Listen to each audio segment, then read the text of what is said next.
Nah, kali ini kita akan belajar tentang analisis kontrastif. Oke, sebelumnya apa sih analisis kontrastif itu?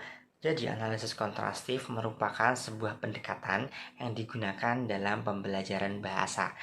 Jadi, analisis kontrastif ini digunakan dalam pembelajaran bahasa untuk mengidentifikasi perbedaan maupun persamaan dalam pembelajaran bahasa tersebut, yakni dari bahasa yang kita gunakan sehari-hari dengan bahasa target atau bahasa kedua yang akan kita pelajari. Nah, tujuan dari mempelajari analisis kontrastif ini memang selain untuk mengidentifikasi perbedaan dan juga persamaan antara kedua bahasa, analisis kontrastif ini digunakan untuk mengantisipasi kesalahan-kesalahan ketika siswa mempelajari bahasa kedua tersebut.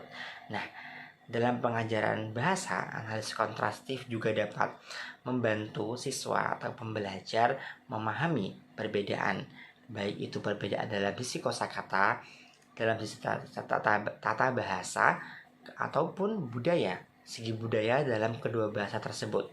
Oke, dalam contoh misalnya ketika kita belajar bahasa Arab nih, jadi kita menggunakan bahasa Indonesia dalam kegiatan kita sehari-hari, sedangkan kita akan mempelajari bahasa Arab. Maka dari itu, analisis kontrastif dapat membantu kita atau siswa memahami perbedaan dalam sisi tata bahasa yang kita gunakan ataupun perbedaan pengucapan seperti bunyi vokal ataupun bunyi-bunyi lainnya. Nah, jadi dalam pengajaran bahasa, analisis kontrastif ini dapat digunakan sebagai alat bantu siswa untuk memahami perbedaan antara bahasa asli mereka dan juga bahasa target atau bahasa kedua. Akan tetapi, analisis kontrastif ini bukan salah satu pendekatan yang dapat digunakan untuk memahamkan siswa dalam pengajaran bahasa, namun hanya salah satu cara untuk memahamkan siswa dalam pengajaran bahasa, karena memang masing-masing siswa memiliki cara belajar atau cara memahami mereka tentang bahasa itu masing-masing. Baik, selanjutnya adalah terkait langkah-langkah yang kita gunakan dalam teori konstruktif ya, analisis konstruktif atau saat pengajaran dua bahasa. Jadi ada beberapa hal memang yang harus disiapkan seorang pengajar yang ketika mengajarkan bahasa baru atau bahasa kedua ke seorang murid, maka akan ada 4 pendekatan yang harus dilakukan oleh seorang pengajar. Pertama adalah perbandingan bahasa antara bahasa asli dan bahasa kedua yang ingin diajarkan, mulai dari strukturalnya atau sintaksisnya, kemudian dari morfologinya, dari fonologinya, dan juga dari segi semantiknya atau sosial budaya berbahasanya seperti apa, baik dari bahasa asal maupun bahasa kedua yang ingin diajarkan. Ada selanjutnya adalah memprediksi kesulitan atau kesalahan dalam berbahasa. Nah, ini harus disiapkan juga. Jadi seorang pengajar itu harus udah ngerti minimal melakukan post test awal kepada orang yang akan belajar atau pembelajar yang ingin belajar bahasa kedua. Nah, kita harus mengukur dulu kemampuannya seperti apa, bagaimana ia berdialek dengan bahasa aslinya. Kemudian nanti bisa kita turunkan lagi nanti untuk ke step selanjutnya, yaitu ke langkah ketiga. Setelah kita melakukan analisis terkait kesalahan berbahasa, kesulitan yang bakal dihadapi. Nah, selanjutnya adalah langkah ketiga, yaitu menyusun atau rancangan pembelajarannya. Bagaimana kita mengolah kelas untuk ketika pembelajaran berlangsung, ketika seorang pengajar bahasa itu datang ke kelas, dan bagaimana menyajikan kepada para pelajarnya, kepada para audiensnya, kepada orang-orang yang belajar seperti itu. Nah, di langkah ketiga ini memang krusial karena harus ditentukan cara-caranya dari awal masuk kelas, kemudian kita pakai apa, apakah pakai mubasyarah atau pakai istima atau pakai semua metode yang ada. Kemudian yang terakhir adalah metode. Pemilihan metode ini, setelah kita menentukan cara, maka adalah penentukan metode apa yang akan kita gunakan dalam proses pembelajaran, simai atau apa, karena ada banyak metode. Kalau kita tahu sendiri ada hampir 5 metode lebih ya yang bisa digunakan, dan masih banyak lagi metode-metode yang terbaru.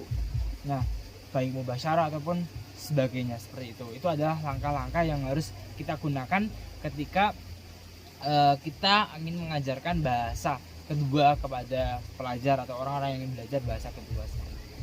Oke, mungkin itu untuk langkah-langkah bagaimana penerapan implementasi dari analisis konstruktif atau pembelajaran dua bahasa kedua, pembelajaran bagaimana bahasa kedua.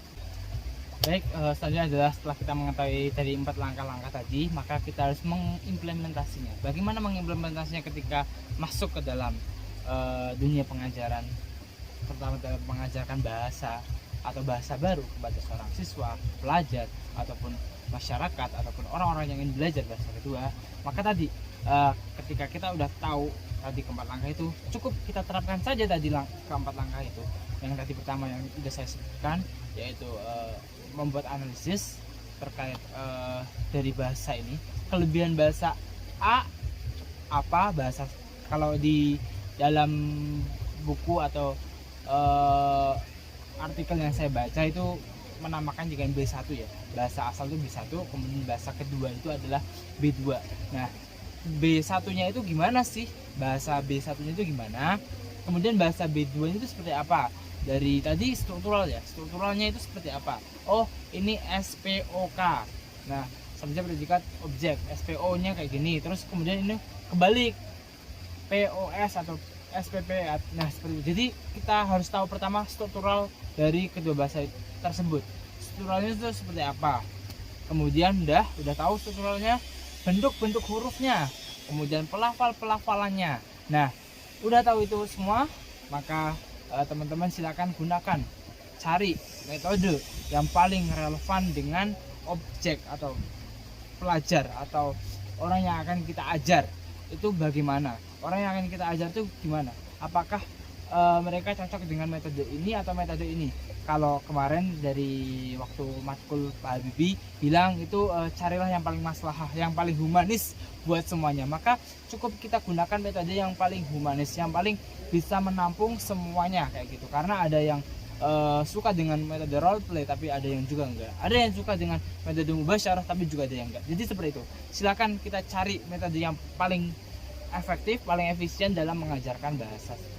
Kemudian juga melakukan langkah-langkah evaluasi. Setelah kita mengajarkan juga kita melakukan langkah-langkah evaluasi berupa target capaian seorang pelajar itu bagaimana ia mencapai atau tahu titiknya, levelnya itu sampai mana akhirnya. Oh, setelah dia belajar 7 hari, setelah ia belajar 8 hari, setelah ia belajar 1 bulan, 2 bulan, 3 bulan, levelnya sekian naik secara signifikan seperti ini, ada penurunan semangat belajar seperti ini, maka itu juga harus diketahui kayak gitu.